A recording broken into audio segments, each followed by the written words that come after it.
Hello students, science tutorial চ্যানেলে তোমাদের সকলকে স্বাগত। আজকের ক্লাসে ক্লাস 10-এর সেপ্টেম্বর মাসের জীবন বিজ্ঞানের মডেল অ্যাক্টিভিটি টাস্কের উত্তরগুলি নিয়ে আলোচনা করা হবে। কিভাবে লিখলে তোমরা ভালো নাম্বার পাবে সেটা তোমরা এই ভিডিওতে দেখতে পারবে। ভিডিওটি শেষ পর্যন্ত দেখতে থাকো এবং তোমরা অ্যাক্টিভিটি টাস্কগুলো খাতাতে নিজেদের মতন করে সুন্দর করে লিখে নাও। যারা ভিডিওটি দেখছো এখনও চ্যানেলটি সাবস্ক্রাইব করোনি তাদেরকে বলবো বিভিন্ন মডেল অ্যাক্টিভিটি টাস্ক পাওয়ার জন্য চ্যানেলটিকে সাবস্ক্রাইব করো এবং ভালো লাগলে ভিডিও অবশ্যই একটা লাইক করে দেবে। দেখো এক দাগের প্রশ্নগুলো কি বলছে প্রতিটি প্রশ্নের সঠিক উত্তরটি নির্বাচন করে তার ক্রমিক সংখ্যা সহ বাক্যটি সম্পূর্ণ করে লেখো। তাহলে সম্পূর্ণ বাক্যে কিন্তু উত্তর দিতে হবে। 1.1-এ কি আছে, নিচের যে জোটটি সঠিক নয় তা নির্বাচন করো। দেখো এখানে 4টে অপশান দেওয়া আছে, ইস্ট কোরকোদ্গম, মশ রেণু উৎপাদন, প্লাসমোডিয়াম পুনরুৎপাদন, অ্যামিবা দ্বিবিভাজন পদ্ধতি। এই 4টের ভিতরে যেটা সঠিক নয় সেটা হচ্ছে অপশান গ, প্লাসমোডিয়াম পুনরুৎপাদন। তাহলে তোমরা খাতাতে কিভাবে প্রশ্নটি লিখবে, প্রথমে 1.1 দাগ নম্বর দিয়ে নিচের যে জোড়াটি সঠিক নয় তা হলো বলে একটা হাইপেন দেবে, দিয়ে অবশ্যই এই গ ব্র্যাকেটে লিখবে, লেখার পরে এটা লিখবে প্লাসমোডিয়াম একটা হাইপেন দিয়ে পুনরুৎপাদন। নেক্সট দেখো 1.2 বলছে নিচের যে দুটি জিনোটাইপ গিনিপিগের কালো ও মসৃণ ফিনোটাইপের জন্য দায়ী তা চিহ্নিত করো। এখানে সঠিক উত্তরটি হবে অপশান খ, ক্যাপিটাল বি স্মল আর, ক্যাপিটাল বি স্মল আর, এটা হচ্ছে সঠিক উত্তর। তাহলে খাতাতে লিখবে 1.2 দাগ দেবে, দিয়ে লিখবে নিচের যে দুটি জিনোটাইপ গিনিপিগের কালো ও মসৃণ ফিনোটাইপের জন্য দায়ী তা হলো বলে খ দাগটা দেবে, যেরকম আছে এখানে ঠিক সেরকমভাবে লিখে দেবে। নেক্সট 1.3 বলছে স্বাভাবিক পিতা এবং বর্ণান্ধতার বাহক মাতার বর্ণান্ধ কন্যা সন্তান জন্মানোর সম্ভাবনা নিরূপণ করো। এখানে উত্তরটা হচ্ছে ক, 0%।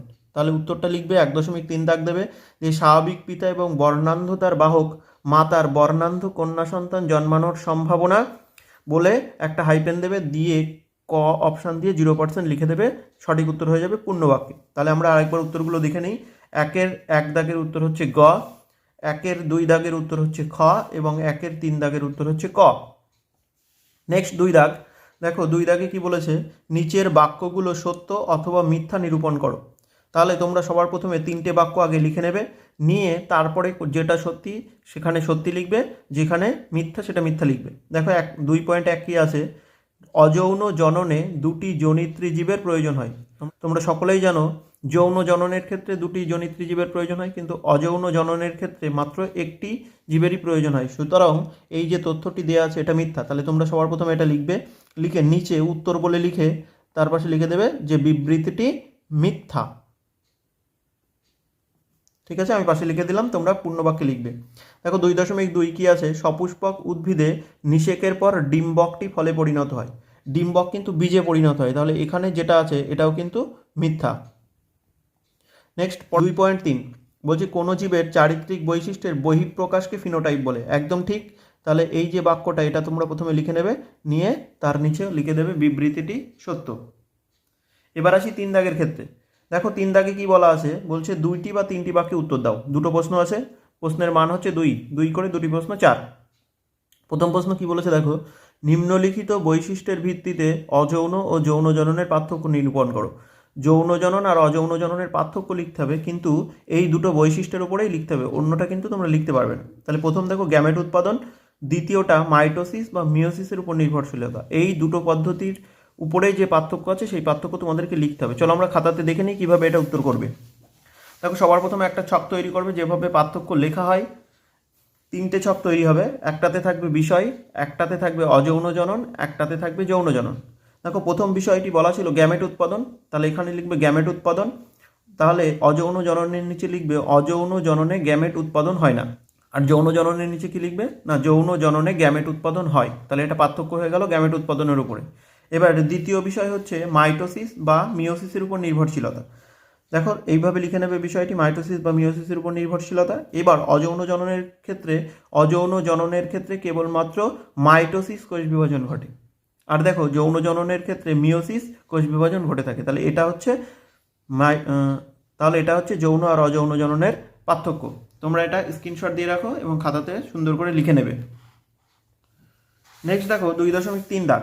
2.3 দাগে কি বলা আছে, বলছে মাইক্রো প্রোপাগেশন পদ্ধতিতে কিভাবে প্লান্টলেট সৃষ্টি করা হয় তা একটি রেখাচিত্রের সাহায্যে দেখো। রেখাচিত্র দেখো কিভাবে করবে, খাতাতে দেখে নিই আমরা। দেখো ঠিক দাগ নম্বর দেবে, দেওয়ার পরে লিখে নেবে মাইক্রো প্রোপাগেশন পদ্ধতিতে প্লান্টলেট গঠনের রেখাচিত্রটি নিম্নরূপ বলে নিচে উত্তর করবে। তোমরা পাশাপাশিও লিখতে পারো, আমি নিচে নিচে লিখেছি, পাশাপাশি লিখে এখান থেকে আবার এই পাশেও চলে আসতে পারো। দেখো প্রথমে লিখেছি উদ্ভিদের পাতা, সেখান থেকে তীরচিহ্ন দিয়ে কলা নমুনা, তারপরে সেখান থেকে তীরচিহ্ন দিয়ে আসবে কর্ষণ মাধ্যমে কলা নমুনা, সেখান থেকে তীরচিহ্ন দিয়ে আসবে কেলাস গঠন, তারপরে কেলাস গঠনের পরে আসবে এমব্রিওয়েড গঠন, আর সবশেষে আসবে প্লান্টলেট গঠন। তাহলে এই পুরো ধাপগুলো দেখো রেখাচিত্রের সাহায্যে আমি বর্ণনা করেছি। তোমরা পাশাপাশিও লিখতে পারো, একটা স্ক্রিনশট দিয়ে রাখো এবং পরে খাতাতে সুন্দর করে লিখে নেবে। লাস্ট প্রশ্ন, যেটা 5 নম্বরের একটা প্রশ্ন আছে, দুটো ভাগে ভাগ আছে। দেখো কি বলছে, নিচের প্রশ্নটির উত্তর দাও। 4.1 বলছে একটি বিশুদ্ধ হলুদ ও গোল বীজযুক্ত মটর গাছের সঙ্গে একটি বিশুদ্ধ সবুজ ও কুঞ্চিত বীজযুক্ত মটর গাছের সংকুরায়নের ফলাফল F2 জনু পর্যন্ত চেকার বোর্ডের সাহায্যে দেখাও। তাহলে F2 জনু পর্যন্ত দেখাতে হবে চেকার বোর্ডের মাধ্যমে। আর এটাতে 3 নম্বর আছে, দ্বিতীয় পার্টটা আছে, এই সংকরায়ন থেকে বংশগতির যে সূত্রটি পাওয়া যায় তা বিবৃত করো। দেখো সেখান থেকে আছে 2 নম্বর। তাহলে এটা আমি তোমাদেরকে লিখাচ্ছি না, আমি তোমাদেরকে বইতে দেখিয়ে দিচ্ছি।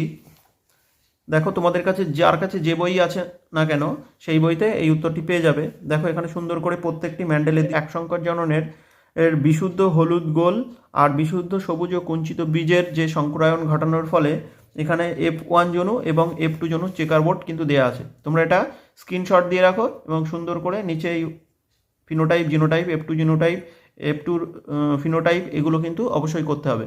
তাহলে তোমরা এইভাবে চেকার বোর্ডটা তৈরি করবে প্রথম থেকে একদম শেষ পর্যন্ত।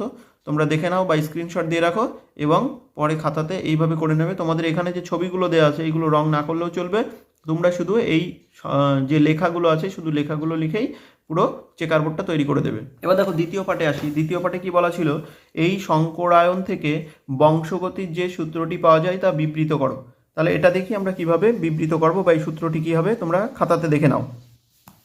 দেখো এখানে যে এই সংকরায়ন থেকে বংশগতির যে সূত্রটি পাওয়া যায় সেটি হলো মেন্ডেলের দ্বিতীয় সূত্র, বা সেটাকে স্বাধীন বিন্যাস সূত্র বা স্বাধীন সঞ্চারণের সূত্রও বলা হয়ে থাকে। তো সূত্রটা কি সেটা তোমরা খাতাতে পরে আর একটা পাঠ করে লিখে নেবে।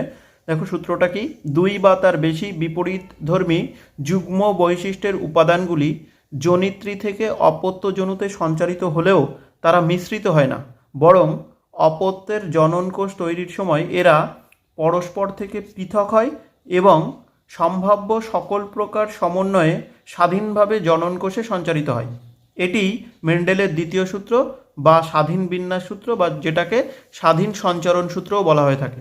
তাহলে তোমরা ওই চেকার বোর্ড পর্যন্ত করার পর নিচে আর একটা পাঠ করে লিখে নেবে যে এই সংকরায়ন থেকে যে সূত্রটি পাওয়া যায় সেটি হচ্ছে মেন্ডেলের দ্বিতীয় সূত্র বা স্বাধীন বিন্যাস সূত্র বা স্বাধীন সঞ্চরণ সূত্র। তারপরে তোমরা এই সংজ্ঞাটা লিখে দেবে। এইভাবে যেভাবে দেখানো হলো তোমরা এইভাবে উত্তরপত্রটি তৈরি করবে এবং নির্দিষ্ট সময়ে তোমরা স্কুলে জমা দিয়ে দেবে। পরবর্তী যে মডেল অ্যাক্টিভিটি টাস্কগুলো আসবে সেগুলোর উত্তর পাওয়ার জন্য তোমরা অবশ্যই চ্যানেলটিকে সাবস্ক্রাইব করে রাখো এবং বন্ধুদের সাথে শেয়ার করে নাও।